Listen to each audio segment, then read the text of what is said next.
الحمد لله رب العالمين والصلاة والسلام على رسوله الكريم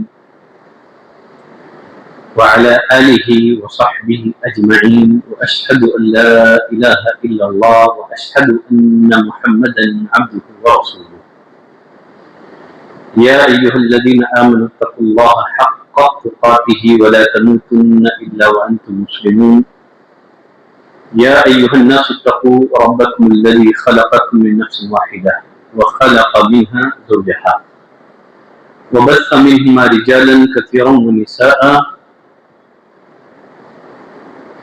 واتقوا الله الذي تساءلون به والأرحام إن الله كان عليكم رقيبا يا أيها الذين آمنوا اتقوا الله وقولوا قولا سديدا يصلح لكم أعمالكم ويغفر لكم ذنوبكم ومن يطع الله ورسوله فقد فاز فوزا عظيما. أما بعد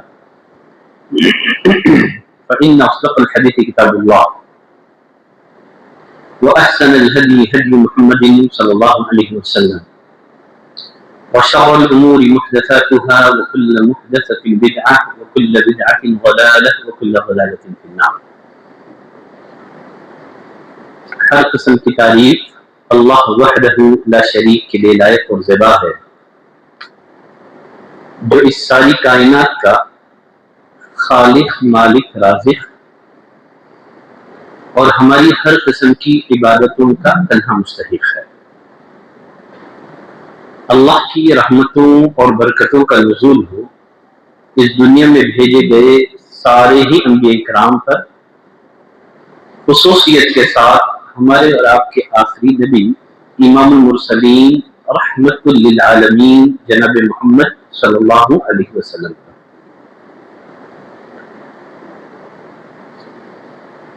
برادران اسلام، عزیز دوستوں، خواتین اسلام، حذیفہ بن یمان رضی اللہ تعالیٰ عنہ، جنہیں رازدار رسول کہا جاتا ہے صلی اللہ علیہ وسلم، فتنوں سے متعلق سب سے زیادہ روایتیں انہی سے مروی ہیں۔ نبی کریم صلی اللہ علیہ وسلم نے بہت ساری راز کی باتیں حذیفہ بن یمان رضی اللہ تعالیٰ عنہ کو بتائی تھی۔ منافقین کے ناموں کی فہرست انہی کے پاس تھی۔ عمر رضی اللہ تعالیٰ عنہ کے دور خلافت میں اگر کوئی وفات پاتا، عمر رضی اللہ تعالیٰ عنہ اس شخص کی نماز اس وقت تک ادا نہیں کرتے تھے جب تک کہ حذیفہ رضی اللہ تعالیٰ عنہ نماز نہ پڑھتے۔ دیکھتے عمر رضی اللہ تعالیٰ عنہ کیا حذیفہ اس کی جنازے کی نماز پڑھ رہے ہیں یا نہیں۔ اگر حذیفہ رضی اللہ تعالیٰ عنہ کسی کی جنازے کی نماز پڑھتے تو عمر بھی اس کی جنازے کی نماز پڑھتے۔ بصورت دیگر عمر رضی اللہ تعالیٰ عنہ اس کی جنازے کی نماز نہیں پڑھا کرتے تھے۔ حذیفہ بن یمان رضی اللہ تعالیٰ عنہ فرماتے ہیں، كان الناس يسألون رسول الله صلى الله عليه وسلم عن الخير وكنت أسأله عن الشر۔ لوگ نبی کریم صلی اللہ علیہ وسلم سے خیر کے بارے میں دریافت کرتے تھے، لوگ نبی کریم صلی اللہ علیہ وسلم سے نیکی کے بارے میں دریافت کرتے تھے، لیکن میں نبی کریم صلی اللہ علیہ وسلم سے شر کے بارے میں دریافت کرتا تھا۔ میں نبی کریم صلی اللہ علیہ وسلم سے برائی کے بارے میں دریافت کرتا تھا، اس ڈر سے، اس خوف سے کہیں میں اس برائی میں مبتلا نہ ہو جاؤں۔ معلوم یہ ہوا جس طرح ہم فضائل اعمال سیکھتے ہیں، کسی بھی عمل کی فضیلت ہم جانتے ہیں، اس سے بڑھ کر ہمارے لیے ضروری ہے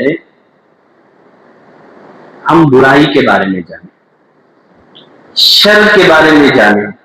ایسا نہ ہو کہ شر برائی ہماری نیکیوں کو ملیامٹ نہ کر دے.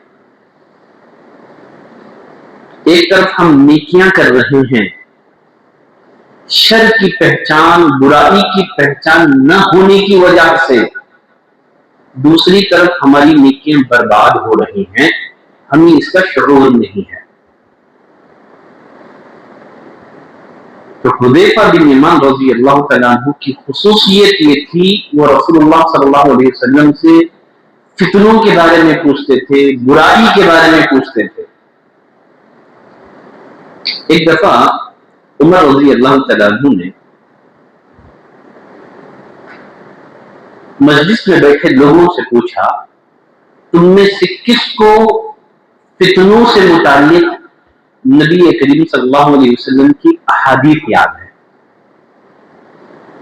حذیفہ بن یمان رضی اللہ تعالیٰ عنہ نے ہاتھ اٹھایا، کہا امیر المومنین مجھے فتنوں سے متعلق نبی کریم صلی اللہ علیہ وسلم کی احادیث یاد ہے.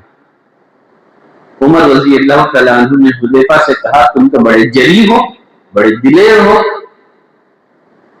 کہا پھر فتنوں سے متعلق نبی کریم صلی اللہ علیہ وسلم کی حدیثیں بیان کرو. حذیفہ بن یمان رضی اللہ تعالیٰ عنہ نے ایک حدیث سنائی، کہا کہ اللہ تعالیٰ بندے کو آزماتا ہے اس کے گھر والوں سے متعلق، پڑوسی سے متعلق. فتنۃ الرجل فی اہلہ ومالہ، آدمی کی آزمائش اس کے گھر والوں میں ہوتی ہے، مال میں ہوتی ہے، پڑوسی میں ہوتی ہے. لیکن نیکیاں کرنے سے جو گناہ ہے وہ ختم ہو جاتا ہے. جب حذیفہ بن یمان رضی اللہ تعالیٰ عنہ نے یہ حدیث بیان کی، عمر رضی اللہ تعالیٰ عنہ نے حذیفہ سے کہا کہ میں تم سے ان چھوٹے فتنوں سے متعلق حدیث دریافت نہیں کر رہا ہوں، مجھے بڑے فتنوں سے متعلق حدیث بیان کرو جو سمندر کے موجوں کی طرح ٹھاٹے مارتے ہوں گے. بڑے فتنوں سے متعلق کوئی حدیث کو تو بیان کرو. حذیفہ بن یمان رضی اللہ تعالیٰ عنہ نے عمر رضی اللہ تعالیٰ عنہ سے پوچھا، آپ بڑے فتنوں سے متعلق نبی کریم صلی اللہ علیہ وسلم کی احادیث جان کر کے کیا کریں گے؟ اس لیے کہ آپ کے اور فتنوں کے درمیان ایک بند دروازہ ہے. عمر رضی اللہ تعالیٰ عنہ نے حذیفہ بن یمان رضی اللہ تعالیٰ عنہ سے پوچھا، میرے اور فتنوں کے درمیان بند دروازہ ہے، یہ جو دروازہ ہے کھول دیا جائے گا کہ توڑ دیا جائے گا؟ حذیفہ بن یمان رضی اللہ تعالیٰ عنہ نے کہا، یہ دروازہ توڑ دیا جائے گا.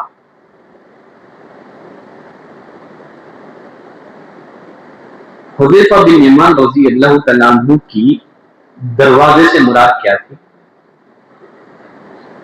حذیفہ رضی اللہ تعالیٰ عنہ کی دروازے سے مراد خود عمر رضی اللہ تعالیٰ عنہ کی پرسنالٹی، ان کی شخصیت.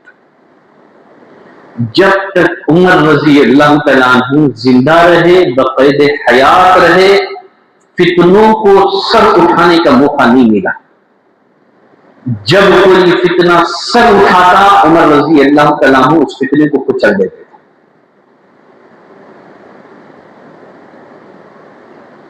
تو جب تک عمر رضی اللہ تعالیٰ عنہ زندہ رہے فتنے وجود میں نہیں آئے.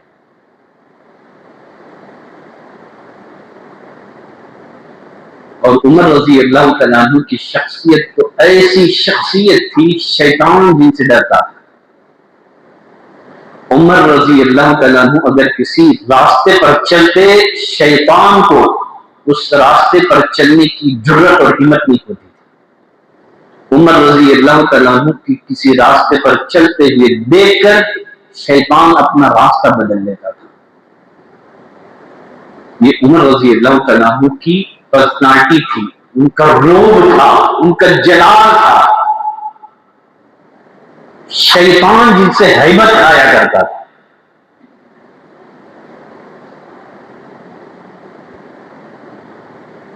حذیفہ بن یمان رضی اللہ تعالیٰ عنہ سے پوچھا گیا، اس دروازے سے آپ کی مراد کیا ہے؟ انہوں نے کہا، اس دروازے سے مراد خود عمر رضی اللہ تعالیٰ عنہ ہے.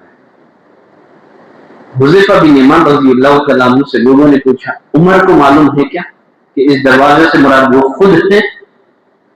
حذیفہ رضی اللہ تعالیٰ عنہ نے کہا جس طرح آج کے بعد کل کا آنا یقینی ہے اسی طرح عمر رضی اللہ تعالیٰ عنہ کو بھی یہ بات یقینی طور پر معلوم ہے وہ دروازے سے مراد خود ہے۔ بالآخر وہ دروازہ توڑ دیا گیا۔ عمر رضی اللہ تعالیٰ عنہ فجر کی نماز پڑھا رہے تھے، امامت کروا رہے تھے۔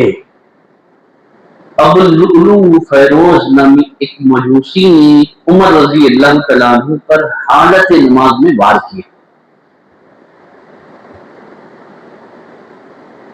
بالآخر یہی عمر رضی اللہ تعالیٰ عنہ کی شہادت کی وجہ بن گئی۔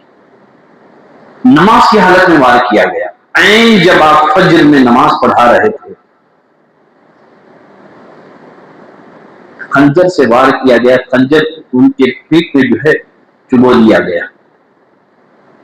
عمر رضی اللہ تعالیٰ عنہ نے جیسے تیسے نماز کمپلیٹ کی، زخمی حالت میں انہیں گھر پہنچایا گیا۔ لوگ عمر رضی اللہ تعالیٰ عنہ سے ملاقات کے لیے آ رہے ہیں، تسلی دے رہے ہیں۔ اسی دوران ایک نوجوان بھی آیا عمر رضی اللہ تعالیٰ عنہ سے ملاقات کے لیے۔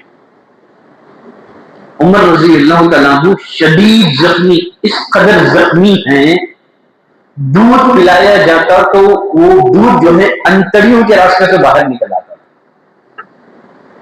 پانی پلایا جاتا تو وہ پانی انتڑیوں کے راستے سے باہر نکل آتا تھا، اس قدر زخمی۔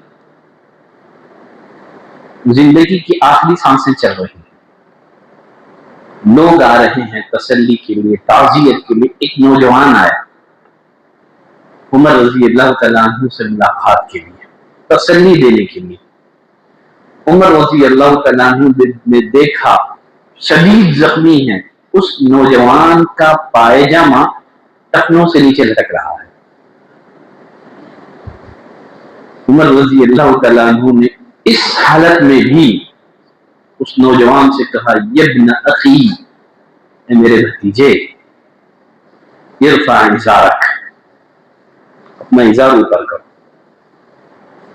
اس سے تمہارا کپڑا بھی پاک رہے گا اور یہ رب کے نزدیک بڑے تقوی والی بات ہے۔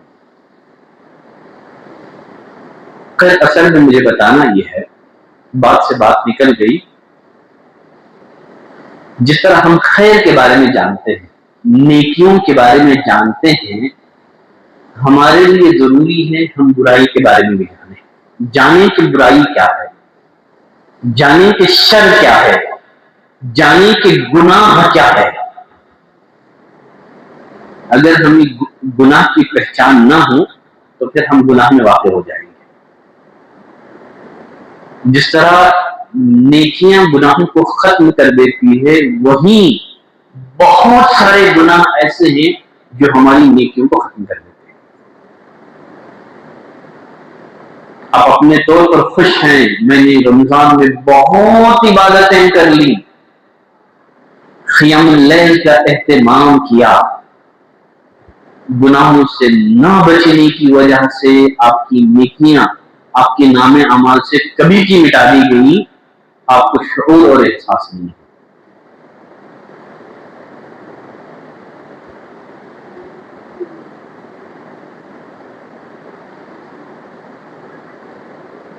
ایک دفعہ نبی کریم صلی اللہ علیہ وسلم نے صحابہ سے کہا لَأَعْلَمَنَّ أَقْوَامًا مِنْ أُمَّتِي، میں میری امت کے لوگوں کو ضرور پہچان لوں گا۔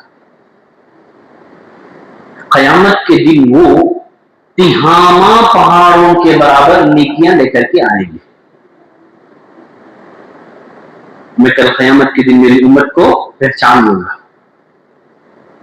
کیسے آئیں گے کل قیامت کے دن؟ وہ تہامہ پہاڑوں کے برابر نیکیاں لے کر کے آئیں گے۔ عرب میں سب سے بڑا اگر کوئی پہاڑی سلسلہ ہے جو کئی میلوں پر پھیلا ہوا ہے وہ تہامہ ہے، کئی میلوں پر پھیلا ہوا ایک پہاڑی سلسلہ ہے۔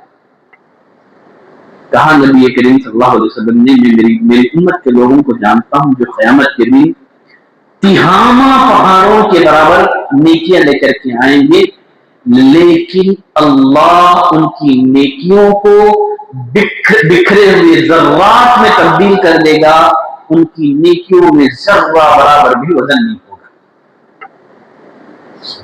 ترازو میں رکھا جائے گا تو نیکیاں بے وزن ہو جائیں گی۔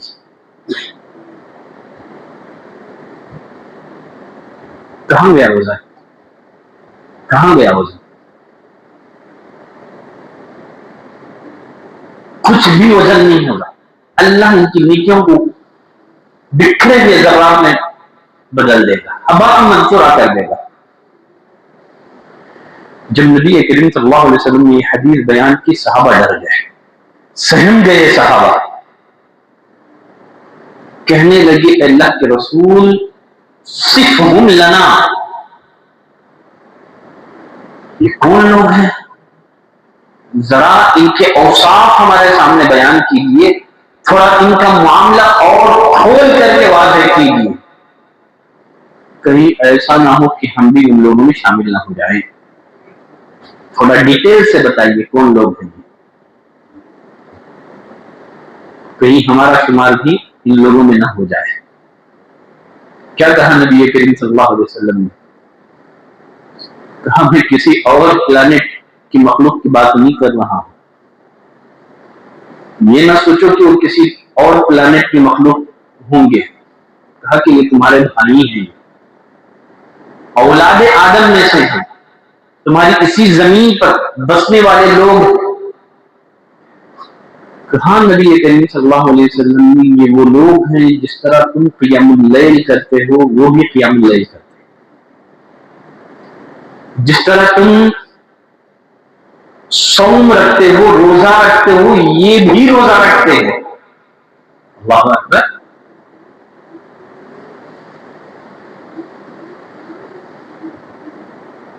قیام اللیل کرنے والے لوگوں کی بات ہے، کہا کہ وہ لوگ ہیں جس طرح تم رات میں قیام کرتے ہو وہ بھی رات میں قیام کریں گے۔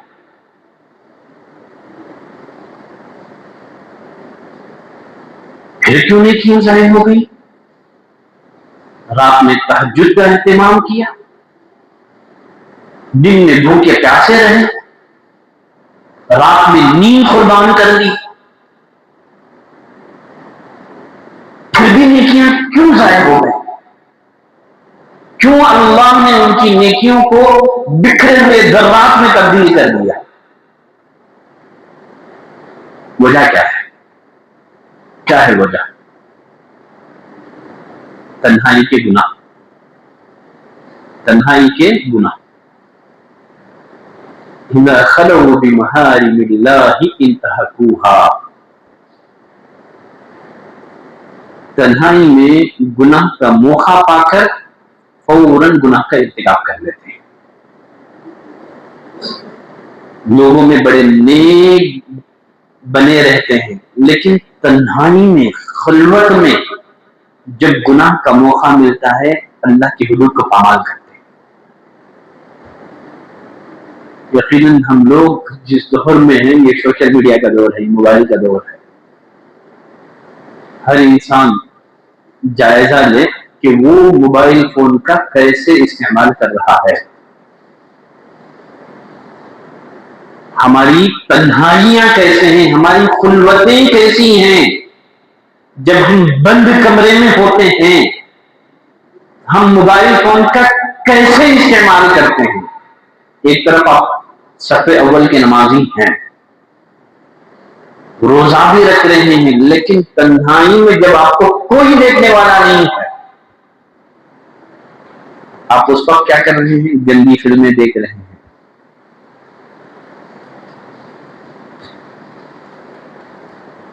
اللہ کو ناراض کرنے والے پروگرام آپ دیکھ رہے ہیں۔ آپ خوش ہیں، میں نے تو رمضان میں روزے رکھے تھے، میں نفل روزہ بھی رکھتا ہوں، میں نے رمضان کی راتوں میں قیام بھی کیا تھا، سب گیا برباد۔ رمضان آیا ہے ہمارے اندر تقویٰ پیدا کرنے کے لیے۔ تقویٰ کسے کہتے ہیں؟ رب العالمین کی نگرانی میں ہونے کا احساس ہمارے دلوں میں پیدا کرنے کے لیے۔ رمضان میں کیا ہوتا ہے؟ رمضان میں یہ احساس ہمارے چھوٹے بچے گھر میں جو روزے میں ہوتے ہیں نا، اگر وہ بھی گھر میں اکیلے ہوں، ان کو بھوک ستائے، ہمارے چھوٹے بچے بھی پانی نہیں پیتے ہیں، یہ احساس کر کے کہ کوئی دیکھے نہ دیکھے اللہ دیکھ رہا ہے، اسی کا نام تقویٰ ہے۔ رمضان ہمارے اندر، روزے ہمارے اندر یہی تقویٰ پیدا کرنے کے لیے آیا ہے، تاکہ ہم اس احساس میں جینے والے بن جائیں، کوئی دیکھے نہ دیکھے رب العالمین دیکھ رہا ہے۔ جس طرح رمضان کے مہینے میں آپ بھوکے پیاسے ہیں، پیاس کی شدت آپ کو تڑپا رہی ہے، گھر میں اکیلے ہیں، فروٹس رکھے ہوئے ہیں، لیکن پھر بھی آپ رب العالمین کو اپنے اوپر نگران بنا کر کے ان چیزوں کا استعمال نہیں کرتے۔ اگر رب العالمین کی نگرانی میں ہونے کا تصور ہمارے دل و دماغ میں بڑھ جائے، انشاءاللہ یہ تصور ہمیں سال کے 12 مہینے گناہوں سے بچا لے گا۔ جس احساس اور تصور میں آپ رمضان گزار رہے ہیں، اگر اسی احساس اور تصور میں سال کے مزید اور 11 مہینے آپ گزار لیں، آپ سب سے بڑے متقی بن جائیں گے۔ چلیں ایک واقعہ سنا دیتا ہوں، بڑا دلچسپ واقعہ ہے، اللہ کی نگرانی میں ہونے کا احساس ہمیں کیسے گناہوں سے بچا لیتا ہے۔ عبداللہ بن عمر رضی اللہ عنہما اپنے کچھ ساتھیوں کے ساتھ صحرا میں تھے، جنگل میں تھے، گرمی کا موسم تھا، مکے کی گرمی کا کیا کہنا، گرمی کے دنوں میں الامان والحفیظ، وہاں کی ریت اتنی گرم ہو جاتی ہے، گوشت رکھ دیا جائے تو وہ بھی گلگل جائے، سخت گرمی کا موسم۔ عبداللہ بن عمر اپنے کچھ ساتھیوں کے ساتھ صحرا میں ہیں، دوپہر کا وقت ہوا، کھانا کھانے کے لیے دسترخوان بچھایا گیا، اتنے میں ایک چرواہے کا گزر ہوا جو بکریاں چرا رہا تھا۔ عبداللہ بن عمر رضی اللہ عنہما نے اس چرواہے سے کہا، آؤ تم بھی ہمارے ساتھ شامل ہو جاؤ۔ اس چرواہے نے کہا، معاف کیجیے میں روزے سے۔ عبداللہ بن عمر رضی اللہ عنہما کو بڑا تعجب ہوا، گرمی کا موسم ہے، چلچلاتی دھوپ ہے، بکریاں چرا رہا ہے اور روزے میں ہے۔ ہم تو معمولی بہانے پر فرض روزے بھی چھوڑ دیتے ہیں، لیکن وہ چرواہا نفل روزے میں ہے، گرمی کا موسم۔ عبداللہ بن عمر رضی اللہ عنہما نے چاہا کہ چلو اس کی پرہیزگاری کا ایگزام لیتے ہیں، اس کے تقوی کا امتحان لیتے ہیں۔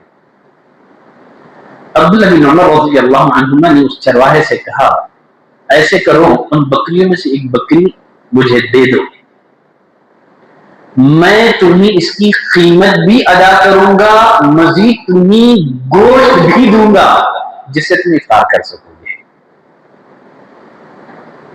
اس چرواہے نے کہا، معاف کیجیے گا حضور، یہ بکریاں میری نہیں ہیں، یہ میرے مالک کی بکریاں ہیں، میں تو محض ان بکریوں کا نگران اور محافظ ہوں، میں خیانت نہیں کر سکتا، یہ میری بکریاں نہیں ہیں۔ عبداللہ بن عمر رضی اللہ عنہما نے اس چرواہے سے کہا، تمہارا مالک تو مدینے میں ہوگا، ایک بکری دے دو، اگر تمہارا مالک پوچھے کہہ دینا بکری کو بھیڑے نے کھا لیا، قیمت بھی ملے گی، گوشت بھی ملے گا۔ عبداللہ بن عمر رضی اللہ عنہما کی یہ بات سن کر چرواہا غضبناک ہو گیا، کہنے لگا، فَأَيْنَ اللَّهُ فَأَيْنَ اللَّهُ، پھر اللہ کہاں ہے، پھر اللہ کہاں ہے، کل قیامت کے دن میں اللہ کے سامنے کیا منہ لے کر کے جاؤں گا؟ آج میں جھوٹ بول کر کے ممکن ہے دنیا کا وقتی فائدہ حاصل کر لوں، پھر اللہ کہاں ہے؟ اللہ تو دیکھ رہا ہے نا، گرچہ میری خیانت کا میرے مالک کو علم نہ ہو لیکن رب العالمین کو تو علم ہے، وہ تو جانتا ہے، پھر تو اللہ کہاں ہے؟ مسا کر کے وہ چرواہا چلا گیا۔ عبداللہ بن عمر رضی اللہ تعالیٰ عنہ پر چرواہے کی اس بات کا اتنا گہرا اثر ہوا، اتنا گہرا اثر ہوا، عبداللہ بن عمر رضی اللہ عنہما اس صحرا سے مدینہ پہنچنے تک برابر چرواہے کے اس جملے کو دہرا رہے تھے اور رو رہے تھے، پھر اللہ کہاں ہے، پھر اللہ کہاں ہے۔ ایک معمولی چرواہا جو بکریاں چرا رہا ہے، اس کے تقوی کا عالم دیکھیے، وہ رب العالمین کے نگرانی میں ہونے کا احساس ہے۔ لیکن آج ہم لوگ بے خوف ہو کر کے زندگی گزار رہے ہیں، کمرے میں اگر الگ ہو جائے ہمیں یوں ہوتا ہے کہ کوئی نہیں دیکھتا ہے۔ عبداللہ بن عمر رضی اللہ تعالیٰ عنہ پورا راستہ روتے ہوئے مدینہ پہنچے۔ مدینہ پہنچنے کے بعد آپ نے معلوم کیا کہ اس کا مالک کون ہے، باس کون ہے، سیدھے چرواہے کے مالک کے پاس پہنچے۔ چرواہے کا جو مالک تھا سب سے پہلے قیمت دے کر کے اس چرواہے کو غلامی سے آزاد کیا، پھر اس کے بعد اس سے ساری بکریاں عبداللہ بن عمر رضی اللہ عنہما نے خرید لی۔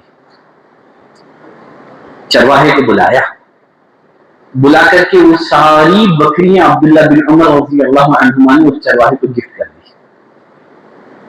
اور ساتھ ہی ساتھ عبداللہ بن عمر رضی اللہ عنہما نے کہا کہ آج تمہارے تقوی نے تمہیں غلامی سے نجات دے دی، میں اللہ کی ذات سے امید کرتا ہوں کہ یہی تقوی، یہی پرہیزگاری روز قیامت تمہیں جہنم کی آگ سے بھی آزاد کر دے۔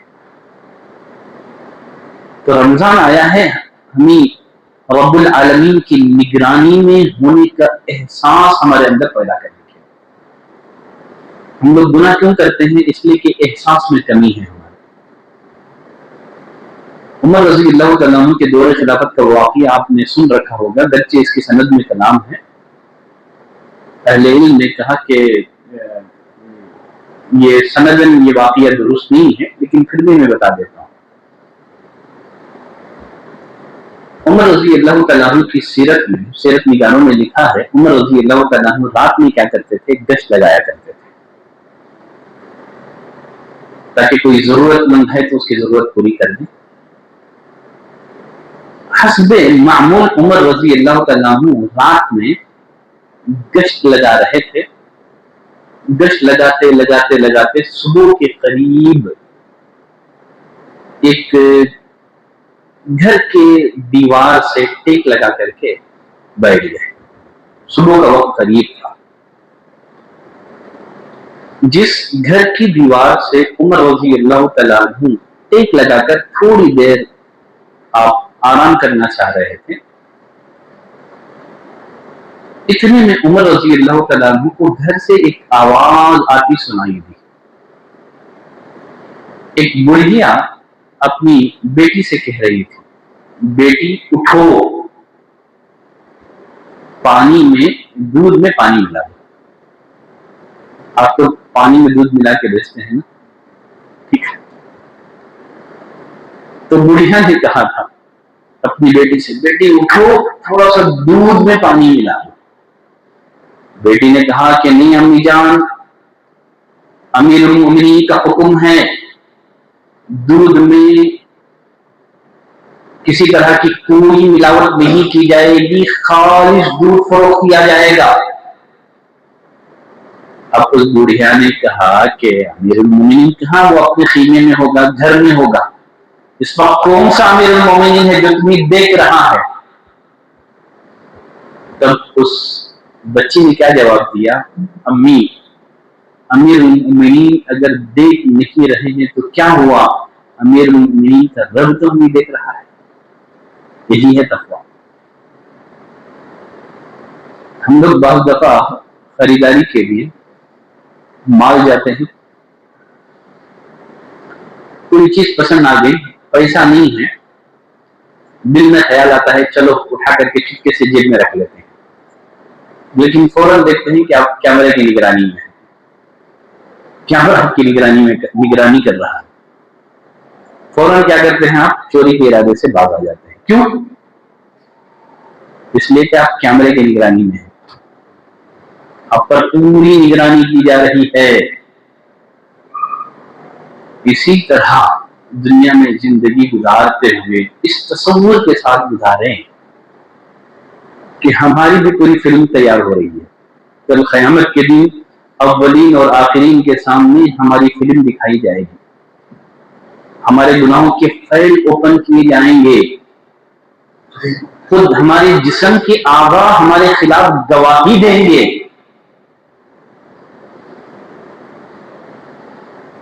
تو بات شروع ہوئی تھی کہاں سے؟ جس طرح ہم خیر کے بارے میں جانتے ہیں نا، اسی طرح ہمارے لیے ضروری ہے شر کے بارے میں بھی جانیں۔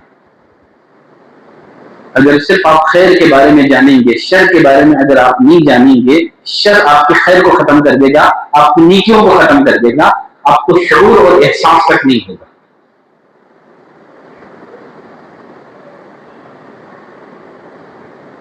باتیں بہت ہیں کہنے کو،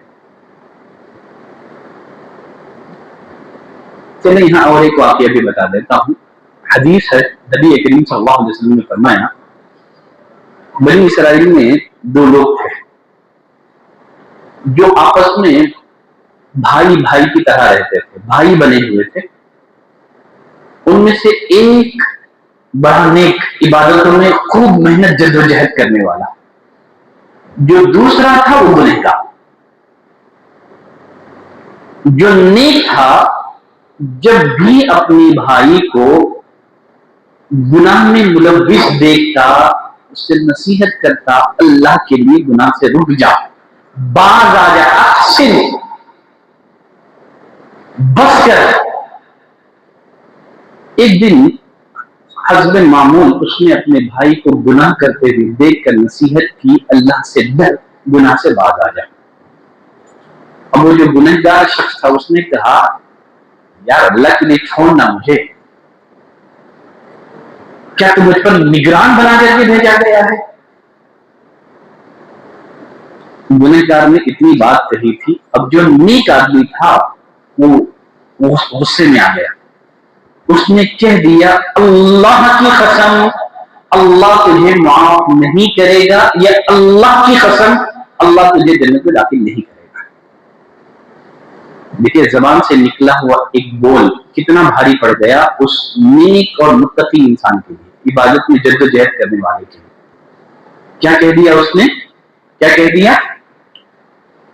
اللہ کی قسم اللہ تمہیں معاف نہیں کرے گا، اللہ کی قسم اللہ تمہیں جنت میں داخل نہیں کرے گا۔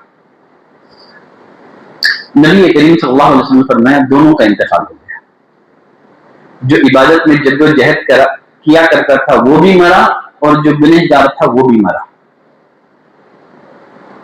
دونوں کی روحیں اللہ کے حضور پیش کی گئی۔ اللہ نے سب سے پہلے جو نیک انسان تھا اس سے کہا، کیا تم میرے بارے میں جانتا ہے؟ کیا تو اس چیز پر قادر ہے جس پر کہ میں قادر ہوں؟ پھر اللہ نے گنہگار سے کہا، جا میری رحمت سے جنت میں داخل ہو جائے۔ پھر اللہ نے اس نیک آدمی سے متعلق فرشتوں کو حکم دیا، لوگ پکڑو لے جا کر کے اسے جہنم میں داخل کر۔ اس حدیث کو بیان کرنے کے بعد ابو ہریرہ رضی اللہ تعالیٰ عنہ فرماتے ہیں، اللہ کی قسم اس نے اپنی زبان سے ایسا جملہ ادا کر دیا، اس جملے نے اس کی دنیا اور آخرت برباد کر دی۔ اللہ کی قسم کھا کر کے کسی کے بارے میں کہہ دینا اللہ تمہیں جنت میں داخل نہیں کرے گا، اللہ کی قسم کھا کر کے کسی کے بارے میں کہہ دینا کہ اللہ تمہیں معاف نہیں کرے گا، یہ کتنا بڑا گناہ ہے۔ ہم کسی کے بارے میں جنتی اور جہنمی ہونے کا فیصلہ نہیں کر سکتے. آپ کا کام نصیحت کرنا ہے. آپ اللہ کی قسم کھا کر کے کیسے کہہ سکتے ہیں اللہ کی قسم اللہ تمہیں جنت میں داخل نہیں کرے گا؟ اللہ کی قسم اللہ تمہیں معاف نہیں کرے گا. یہ رائٹ کس نے دیا ہے آپ کو؟ یہ اختیار کس نے دیا آپ کو؟ کسی کی جنتی یا جہنمی ہونے کا فیصلہ کرو. یہ رب العالمین کا ڈپارٹمنٹ ہے. آپ کا کام صرف نصیحت کرنا ہے. جنت اور جہنم کی سرٹیفکیٹ بانٹنا نہیں ہے. یہ جملے کا نقصان یہ ہوا ساری نیکیاں ملیا میں ہو گئی. اس لیے زبان کا صحیح استعمال کریں. یہی وجہ ہے علامہ ابن القیم رحمۃ اللہ علیہ فرماتے ہیں آدمی کل قیامت کے دن نیکیوں کا پہاڑ لے کر کے آئے گا, دیکھے گا اس کی زبان نے اس کی نیکیوں کے پہاڑ کو میٹ کر دیا ہوگا. تو جہاں آپ نیکیاں کر رہے ہیں اگر آپ اپنے زبان کا صحیح استعمال نہ کریں آپ کی زبان آپ کی نیکیوں کو میٹ کر کے رکھ دے گی. چلیے یہاں اور ایک حدیث بھی سنا دیتا ہوں. یہ لاکھ حدیث ہوگی, گفتگو طویل سے طویل ہوتی جا رہی ہے. نبی کریم صلی اللہ علیہ وسلم نے صحابہ سے پوچھا اتدرون من المفلس, جانتے ہیں مفلس کون ہے؟ مفلس سمجھتے ہیں آپ؟ کس کو کہا جاتا ہے مفلس؟ کنگال, جس کے پاس کچھ نہیں ہے نا. صحابہ نے کہا اللہ کے رسول مفلس وہ ہے جس کے پاس دینار درہم نہ ہو, جس کے پاس روپیہ پیسہ پراپرٹی نہ ہو. نبی کریم صلی اللہ علیہ وسلم نے کہا میری امت کا مفلس وہ نہیں ہے. میری امت کا مفلس وہ ہے جو قیامت کے دن نماز روزہ زکات نیکیوں کا پہاڑ لے کر کے آئے گا کل قیامت کے دن. لیکن ساتھ ہی ساتھ بندوں کے حقوق کی ادائیگی میں کوتاہی کی ہوگی.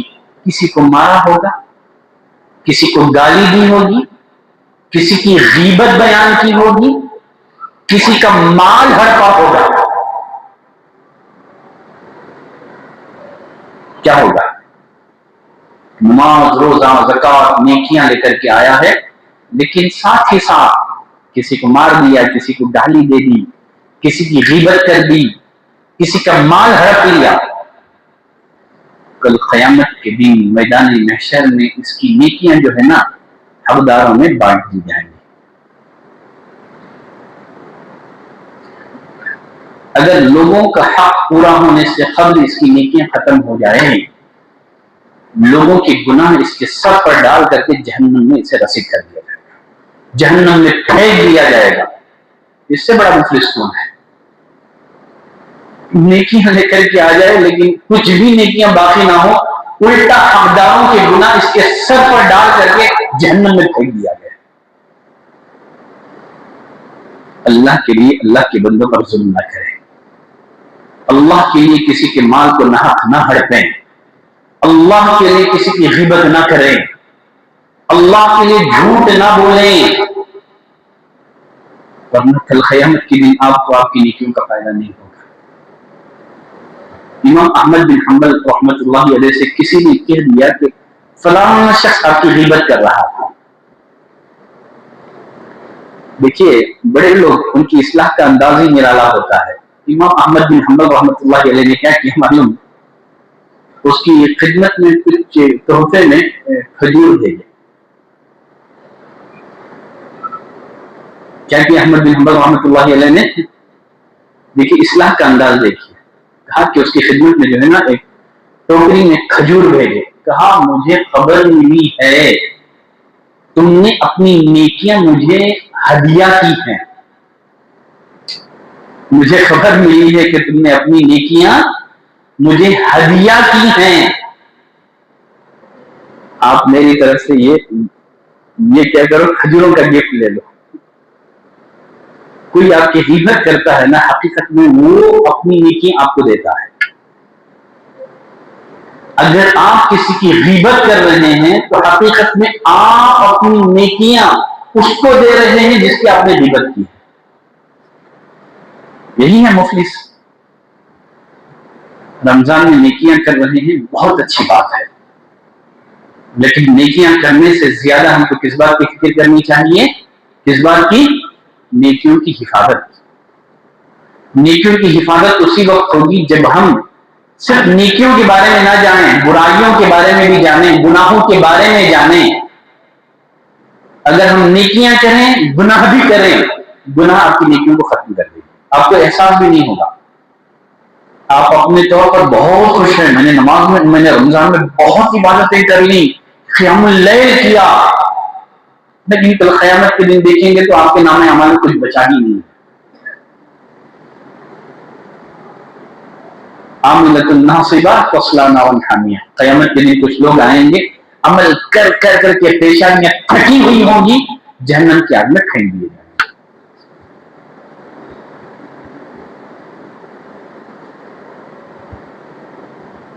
تو غرض ضرورت اس بات کی ہے کہ ہم اپنا محاسبہ کریں،